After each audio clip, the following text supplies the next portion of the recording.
Welcome back, everybody. Today we're going to talk about no contact families. Have you ever heard of that term? No. Well, it means that someone has decided they no longer want a relationship with a relative, and it is a trend that's on the rise. According to research, about 27% of Americans have decided not to have contact with a family member. Kelly Kitley is a licensed clinical social worker with more than 20 years of experience. She is also a national mental health media expert, author, and speaker. She joins us today because she has both professional and personal experience with this. Good to see you, Kelly. Good to see both of Morning, you as well. Kelly. Good Yeah, morning. it's so interesting because I'm fortunate. I have a good relationship with my family, so the trend makes me sad. But I know in the cases where it's necessary, it's an important thing that's happening for many people. So what is this? What is a no contact family member? Well, it's basically estrangement from family members, whether it's siblings or a parent. And I don't want to be flippant about this. Yeah. You know, a lot of times when people make this decision, it's been years of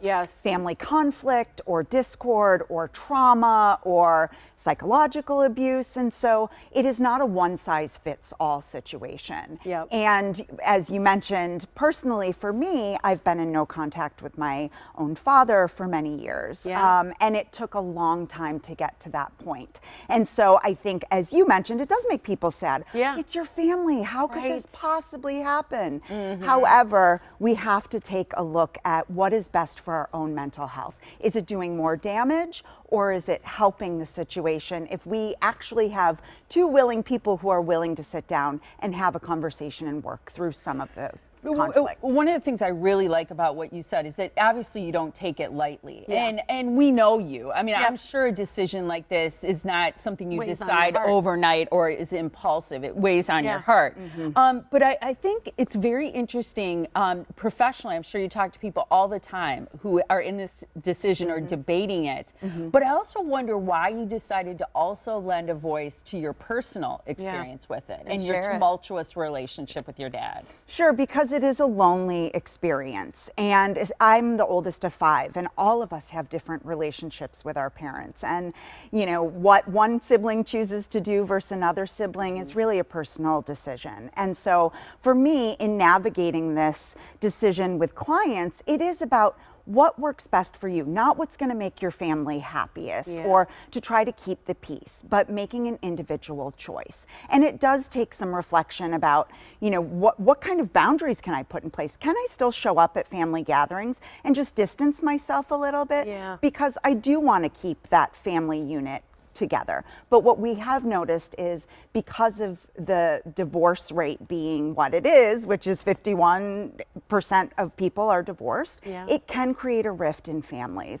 And some children of adult parents have a tendency to maybe side with one parent over another.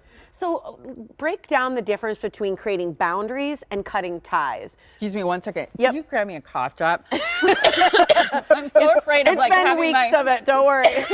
coughing fit. I'm so sorry, you guys. Okay. No problem. Go But ahead. talk about the difference between creating boundaries and cutting ties, because those two things really could be a stepping stone, it seems, before you make that final decision. You got it. So when we gather with family, maybe for a birthday or a holiday, we can distance ourselves. If there are, 10 people at a dinner, we can try to sit a little further from that person that might be triggering for us. We may not engage in vulnerable conversation. We may keep it pretty basic. We may decide A cordial hello. Yes, and that's yes. it. Yeah. Not getting into politics or anything Yes. that might ignite deep emotional trauma. Yep. How do you deal with the sibling thing? Because do I understand correctly, you have one brother who's very much in contact with your dad, but then several other siblings like you who've chosen no contact. Is that correct? You are absolutely right. Do you honor the siblings' feelings and desire to have contact with your dad, or how do you manage that? Because you don't want to maybe necessarily tear the sibling relationship apart. Yes, and I'm very close to my sibling who is still in contact with my dad, and we keep pretty close boundaries too. We'll make jokes about things, or I will just check in and say, hey, how's dad doing? I was thinking about him this week. Just because I choose no contact doesn't mean I don't still love my dad. It was a difficult decision, and I wrote an article around the holidays about how I still honor the relationship we did have when it was healthy. coffee and light a candle and write a letter that I don't send, just to kind of keep him close to my heart. Yeah, that's very mature, I What feel are like. some of the first steps? If somebody sort of resonates with this story or this idea, what are some of the first steps that somebody can do to start thinking about, like, is this the right path for me? So I think being able to talk about and articulate what we're feeling and have some awareness around that. With Then- the person or just in general?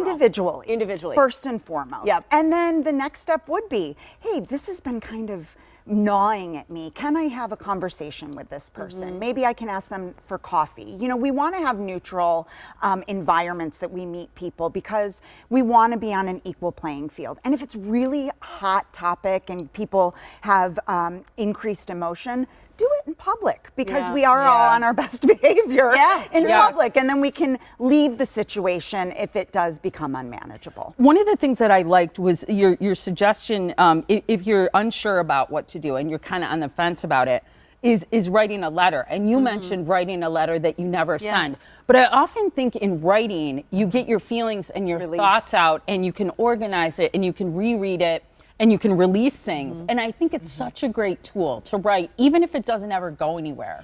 Absolutely. And mine was two-part. I did a lot of personal reflection, and then I also sent the letters that were never returned. You know, so I think some of the action, it was a mutual decision between my dad and I. So, you know, that was different. And so through my reaching out, I got some of the answers I was looking for when it wasn't reciprocated. Do you, at that point, do you ever hold space for possible repair, or do you have to let that go?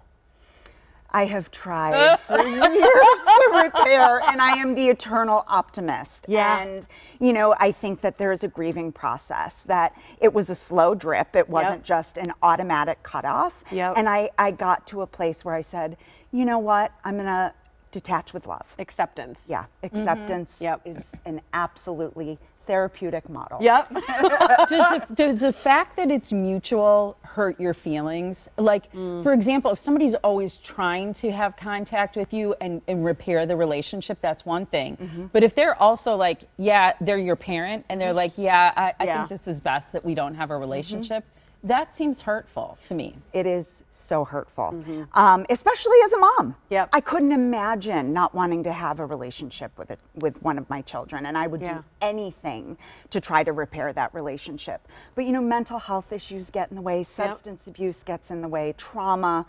You know, family members come from hard places sometimes and repeat those cycles in the family they create.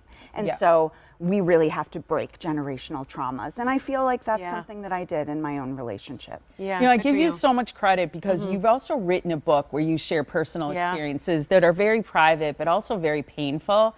And I think your ability to sort of share with people professionally and personally is extremely meaningful.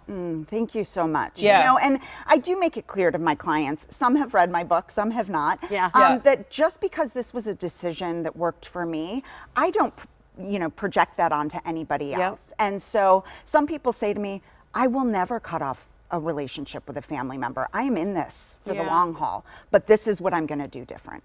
I like that. Everybody's got their own space for it then, right? Yeah. Good to have you here. I love that you share your story. And you can rewatch this segment anytime or send it to a friend who you think could use the advice. We're going to have it available on our website. Just go to themorningblend.com.